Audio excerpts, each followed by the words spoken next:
This is an example calculation for the lab on linear expansion, and the metal rod used was brass, and I underline it and make it bold here instead of circling it. The length, as mentioned in the video, is 600 millimeters. The room temperature was 21 degrees Celsius, and then, well, students in the on-campus class would take measurements as the rod is cooling down, and I take measurements every 10 minutes. Every 10 degrees. Here I only gave the maximum.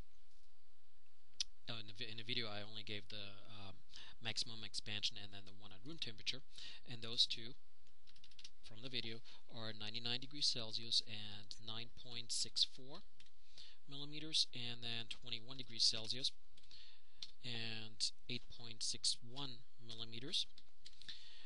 And I had question marks here because it may not be exactly 100 or 98, 99, same with the room temperature, of course. Okay, now here, as I said, we're just going to take those two numbers, and I have to see that I get this here nicely in there. There we go, just barely. Here's the equation that we're going to use, so we're not going to do that Excel file because we don't have that many data.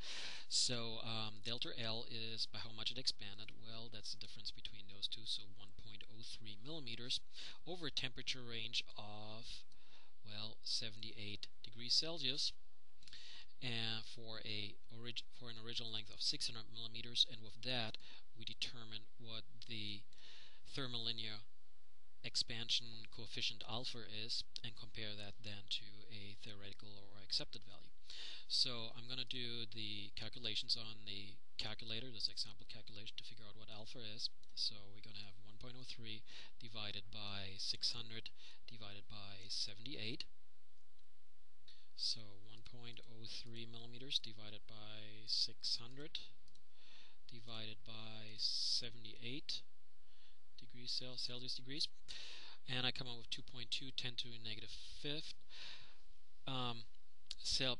1 over Celsius degrees is the unit, and in tables it's listed as 10 to the negative 6, so they have these kind of two-digit numbers here, two-digit integer numbers listed here. Notice that for brass it is 19 times 10 to the negative 6, 1 over Celsius degrees, while here we have, shift the decimal point, 22 times 10 to the negative 6, 1 over Celsius degrees. So in the neighborhood of like a 10 to 20% error on this one that we can be explained with the errors that I had mentioned while taping the video.